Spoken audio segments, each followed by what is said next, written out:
Ê, coi chừng đụng đụng đụng đụng.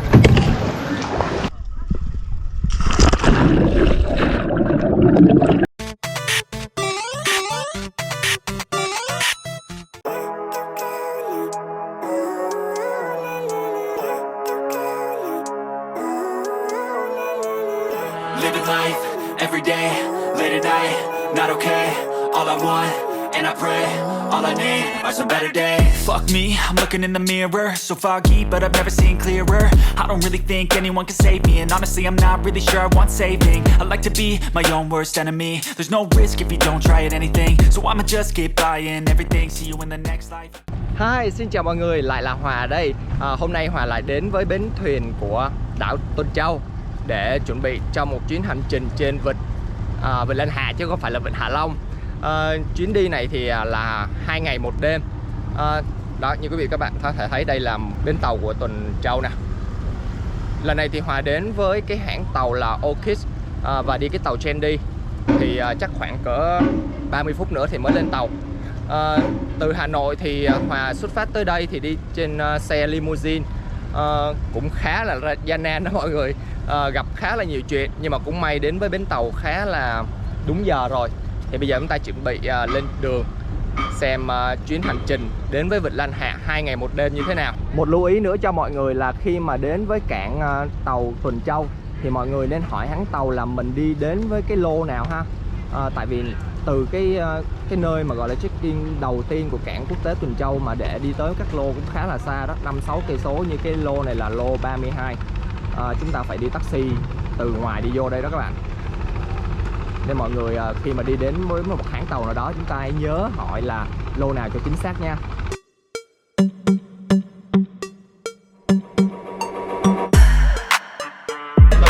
Anh nhìn kiểu thấy Singapore. Nhưng mà hình như là chuyến này chỉ có mình làm việc đúng không?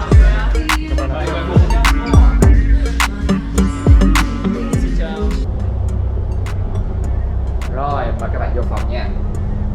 Cái phòng này không biết nó đẹp không ta?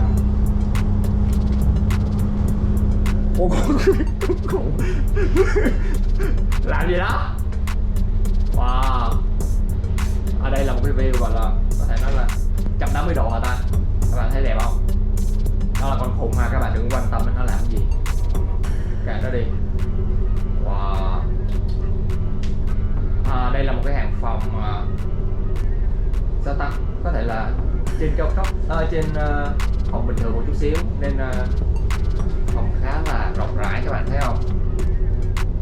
Ở đây thì cái rèm cửa nó đã bị hư rồi, không có thể kéo lên được, chứ nếu kéo lên được rất là thoáng. Còn sau đây đó chính là cái gì chúng ta sẽ biết. Nhìn lại cái gì các bạn ha? Đó lại là con khủng.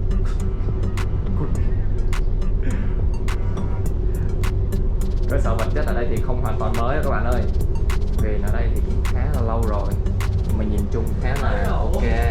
Wow, nằm đây mà nguyên cái view vịnh Lan Hạ còn gì bằng. Các bạn có thể thấy rất là nhiều thuyền không? Các bạn đi vịnh Lan Hạ thì có rất là nhiều thuyền cho chúng ta lựa chọn, từ những cái kiểu cổ điển đến những cái tàu hiện đại. Còn bây giờ chúng ta sẽ vào phòng tắm gọi là siêu to khổng lồ ha mọi người thấy. Mọi người thấy cái phòng tắm này như thế nào? Khá là rộng á. Wow. Nằm đây mà chill ngắm vịnh Lan Hạ.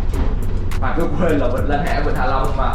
Các bạn ha, tour Hà đang đi chính là vịnh Lan Hạ chứ không phải là vịnh Hạ Long mọi người ha. Vịnh Lan Hạ thì kế bên vịnh Hạ Long luôn.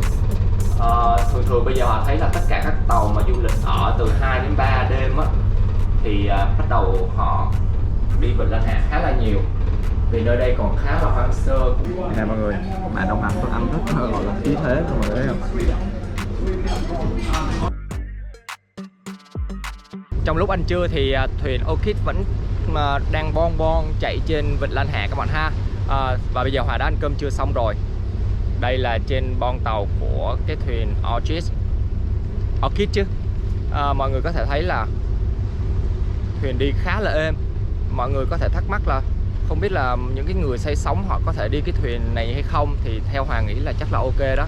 Mọi người có thể thấy là rất là êm mọi người ơi. Có thể là nghe tiếng máy của tàu thôi chứ còn thật ra là không có sự bập bênh đâu. nên mọi người nào mà có say sóng thì cũng có thể Hòa nghĩ là đi cái tàu này được nha các bạn. Và Vịnh Lan Hà thì Hòa xin nói sơ một chút xíu. Vịnh Lan Hà thì thuộc Hải Phòng nha các bạn, không phải thuộc về Quảng Ninh nữa. Vịnh Lan Hà thì nằm giữa đảo Cát Bà và Vịnh Hạ Long. Như Hòa đã nói lúc nãy thì Vịnh Cát Bà, Vịnh Lan Hà là một trong những cái địa điểm mới được nhiều du khách, đặc biệt là du khách nước ngoài chọn. Hòa đang đứng ở trên gọi là cái bon tàu, nhưng mà cái này là phía đuôi các bạn ha. Mọi người có thể thấy là không gian khá là rộng lớn, có thể nhìn bao quát 360 độ cái Vịnh Lan Hạ đó. Đây là những cái chiếc thuyền gọi là thuyền phụ để chở chúng ta đi đến những cái địa điểm mà có thể thuyền lớn này họ không có thể tới đó được. Đây chính là những cái thuyền kayak. Chỉ còn khoảng vài chục phút nữa thôi là Hòa đã chèo thuyền kayak. Các bạn hãy xem là Hòa chèo thuyền kayak như thế nào nhé. Nếu mà các bạn có theo dõi cái kênh của Hòa thì Hòa đã thấy Hòa chèo thuyền kayak ở sông Nho Quế, Hà Giang rồi. Để đợt này thì Hòa chèo ở trên Vịnh Lan Hà coi nó có khác gì không nha. Và đây cái không gian Hòa nó phải nói thật sự rất là thích. Hòa đã từng đi cái tàu này rồi, nhưng mà đợt trước thì Hòa đi Vịnh Hạ Long cũng ở trên cái tàu. Nếu mà các bạn mà muốn phải thật sự là cảm nhận hết cái vẻ đẹp của Vịnh Lan Hạ hay là Vịnh Hạ Long thì mọi người khuyên là mọi người nên đi cái chuyến này ha các bạn ha. Đợt này đi thì cái tàu này thì chỉ có mình Hòa là người Việt thôi, còn tất cả các bạn là người nước ngoài từ Ý, Tây Ban Nha, Pháp. Even when you feel low, you can still go. Even when you feel slow, you can still go. Even when there's no hope, you can still go. I never answer to no, man, I still go. Go, go, go, go, go, go, go, go, go, go, go, go, yo, go, go, go. Giống như đi Hà Giang ha. Lắp ra đã ha. Hôm nay trời nó mát nè. Chèo cái này mà đi vô tới hang sáng hang tối, hang luồng gì đó còn khá là xa đó.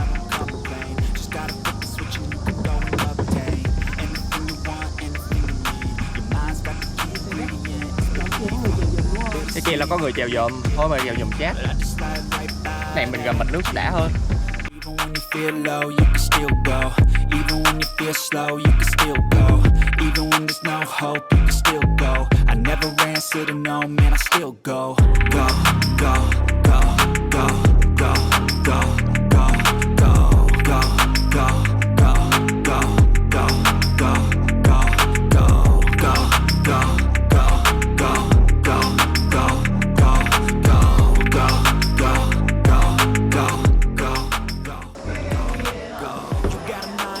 nước nó lên sao ta? Cái lạnh lũ này nó còn hoạt động ta, không thấy nó nhỏ nước rồi hả?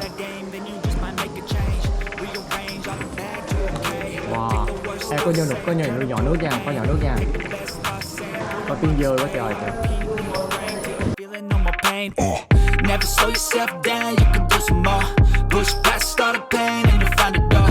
Open it up and finally explore everything that you thought you could never do before. And even when you feel low, you can still go. Even when you feel slow, you can still go. Even when there's no hope, you can still go. I never answer to no, man, I still go. Go.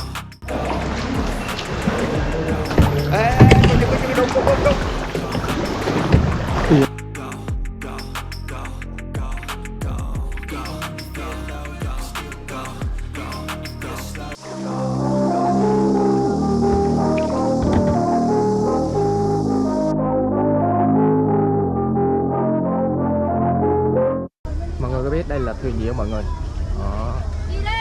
Khá là nhiều bóng đèn cao áp ha. Theo Hoài được biết đây chính là những cái thuyền câu mực ban đêm các bạn ha. Khi mà đi câu mực ban đêm á, người ta sẽ bật cái đèn này sáng ơi là sáng lên. Cái điều đó sẽ thu hút mực và người ta ở trên đã đánh bắt mực khá dễ dàng hơn.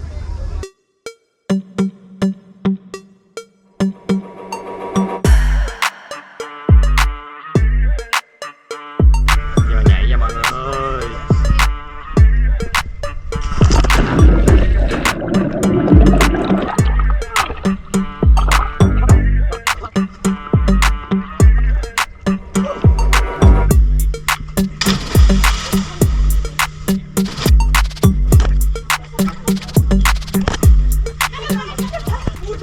chính là cái quầy bar ở trên thuyền, nhưng mà bây giờ hình như là không có khách. Tối nay thì mới có khách và uống cocktail mua 1 tặng 1 để tối nay Hòa sẽ uống thử cho các bạn xem ha. Đây một không gian ở phía trước bon thuyền, mọi người có thể thấy là các thuyền đi từ từ thôi. Nói đến Vịnh Lan Hạ thì ở nơi đây thì có diện tích khoảng 7.000 hecta và hơn 400 hòn đảo. Vịnh Lan Hạ thì được biết là còn vẻ hoang sơ nhiều hơn là Vịnh Hạ Long vì khai thác khá là lâu. Điểm đặc biệt của Vịnh Lan Hạ là có 2 cái điều mà họ thấy, đó chính là tất cả các hòn ở đây các bạn có thể thấy là phủ xanh khá nhiều. Còn Hạ Long thì có những cái hòn thì đa số là đá nó bôi nhiều hơn. Và điểm đặc biệt tiếp theo là Vịnh Lan Hạ có khá nhiều bãi tắm, theo là được biết được là hơn 100 bãi tắm nhỏ. Còn khi mà các bạn đi Hạ Long thì để tìm một cái bãi tắm khá là khó, như là đảo Ti Tốt gì đó thôi. Chứ còn Vịnh Lan Hạ thì chúng ta có thể ghé bãi tắm. Nhưng mà đợt này thì Hòa đi cái thuyền này chỉ có 2 ngày thì hình như là Hòa thấy là cái tour hình như nó không có ghé một bãi tắm nào cả.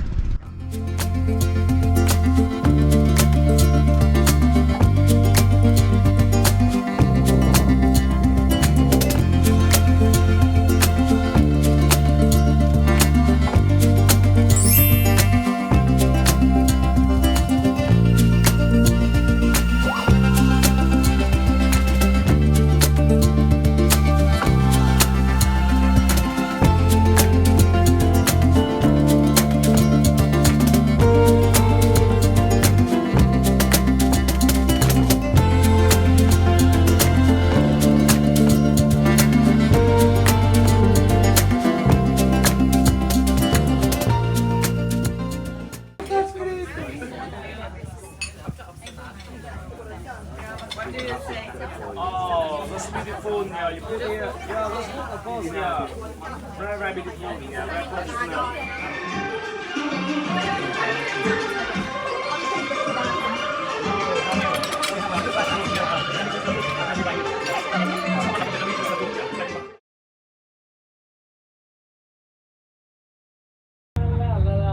Còn đây á, là hoạt động câu mực ban đêm.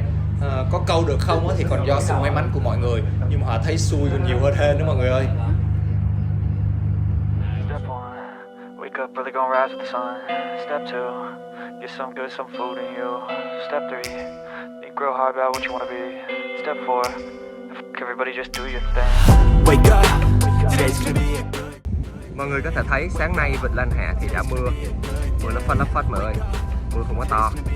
Và còn đây là những chiếc thuyền, các bạn đang thấy những chiếc thuyền đang đi cùng về một hướng không? Những chiếc thuyền này cũng giống như thuyền của Hà, đã nhổ neo và tiến về đất liền. Sáng nay thì Hà đã ăn sáng. Thật ra là sáng nay có một cái hoạt động như là chèo thuyền kayak rồi tập tai chi, nhưng vì mưa lâm râm thì hầu như là các hoạt động đó không có hoạt động nữa. Hơi đáng tiếc một chút xíu, nhưng mà không sao, coi như là chúng ta tận hưởng không khí buổi sáng mưa lâm râm như thế này.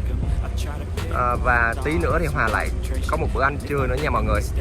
Khi mà đi thuyền thì mọi người sẽ có tổng cộng là 4 bữa ăn: bữa ăn trưa, bữa ăn tối, bữa ăn sáng và bữa ăn trưa trước khi check out, nên mọi người không lo là sợ đói đâu. Đây mọi người có thể thấy cái không gian buổi sáng khá là yên bình không? Chỉ có những chiếc tàu du lịch qua đêm mới ở lại đây thôi. Chuyến du thuyền trên Vịnh Lan Hạ 2 ngày 1 đêm đầy thú vị của Hòa cũng đã sắp kết thúc. Nhưng nếu mọi người không có nhiều thời gian thì mọi người có thể chọn tour 6 tiếng trên Vịnh Hạ Long. Hòa nghĩ cũng khá là lý thú. Nếu quý vị và các bạn yêu thích video này thì hãy xin cho Hòa một like và một subscribe. Còn bây giờ xin chào mọi người và hẹn gặp lại ở những video